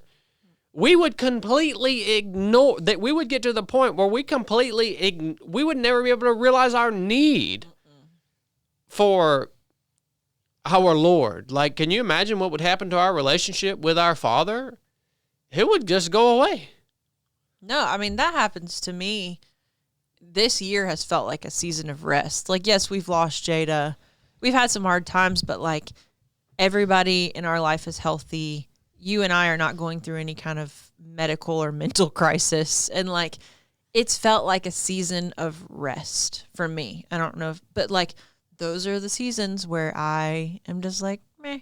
Mm-hmm. Like, I still think about God, but I just don't ask him for help every day. 100%. I mean, I'm the exact same way. Yeah. So yeah, that was definitely, I had the kind of like funny / I'm not okay with this thought of like, say everything is okay. And that was just meant to be there to shake me up a little bit, to like point me back to like, oh no, you need me. You think you don't need me. But especially going into what type of season we're going to go into, I feel like I wrote you a note the other day and I said the things I want for this child right now is like, I want us to be able to teach him to love the Lord. I want him to love nature, and I want to teach him to suffer well. And it's like, man, what better thing can I do than hone in my relationship and my ability to listen to God in these next 5 months? Because like my extra time once he comes here is probably going to be limited for a while. So yeah, that was a good, weird, disappointing wake up call.